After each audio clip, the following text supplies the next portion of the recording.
Daniel as a type of Christ. The early fathers read Daniel in the lion's den and Jesus' eschatological prophecy as parallel revelations of God's sovereignty in times of persecution and judgment. In our first reading, Daniel's refusal to abandon prayer under an oppressive decree embodies the steadfast faith of the righteous.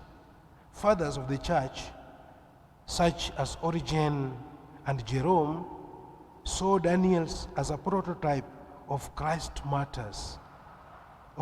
martyrs, those who remain loyal to God even when earthly powers threatens death.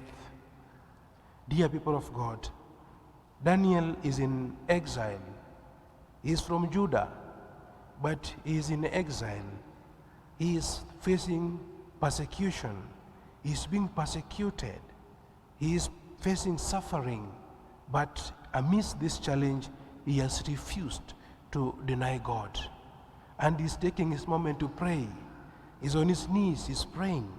Some men went to the king to report him that he is praying.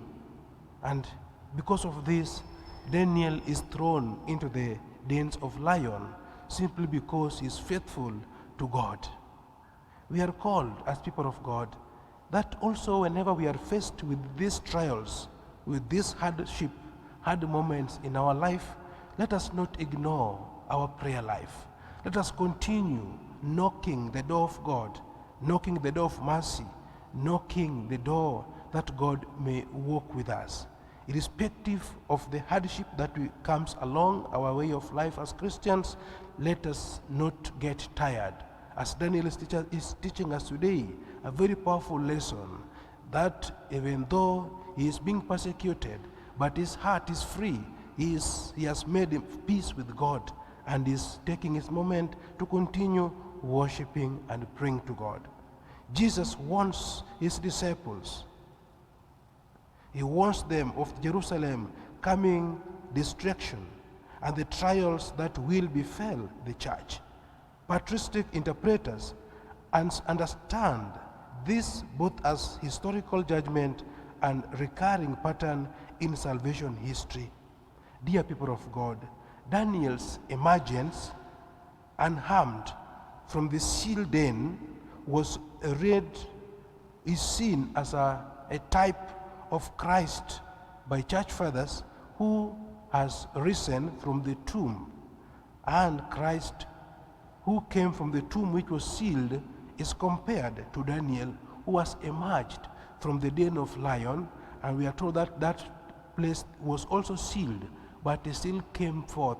He emerged when he was in good health, when he was not unharmed, but he came forth, he rose from this. This is seen as a type of resurrection, that as Daniel came forth from the den of lion, and Christ again came from the, from the ground, when he rose from the dead, from the tomb. This, therefore, Daniel becomes a type of Christ. In other words, Daniel is pointing towards Jesus Christ, who also came from the tomb.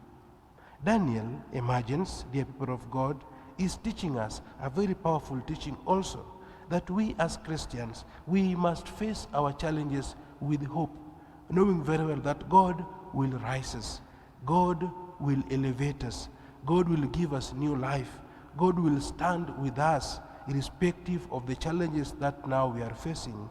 Let us not give tired, let us not look backwards, let us not get tired, let us remain focused, knowing very well that Christ is with us in our challenges, in the persecutions that we are going through. When the Son of Man comes in power and glory to redeem his people, just as Daniel's vindication revealed God's dominion over earthly kings, so Christ's final appearing will manifest God's ultimate judgment and the triumph of his kingdom. For the fathers, this passage teach that tribulation is not a contradiction of God's rule, but the arena in which his steadfast love is revealed. Daniel's perseverance and Jesus' promise, lift up your heads to your redemption, is drawing near. Together proclaim that God sustains the faithful now and will finally vindicate them as the coming of the Son of Man. Dear people of God, Daniel, lesson we learn from Daniel today is really telling us that we must face this persecution with a lot of courage. As Christians, we must face these tribulations without fear, because God is in control of everything that is taking place. Both the passage show that suffering does not contradict God's plan, but becomes the means through which his kingdom is revealed. The church, like Daniel, is preserved through trial and awaits final redemption. Mother Mary is our mother. She intercedes for us. Let us pray through intercession that we may remain faithful to God, irrespective of the challenges that comes along. Let us remain on our knees, knocking the door of mercy, asking God to continue working with us, as Daniel did.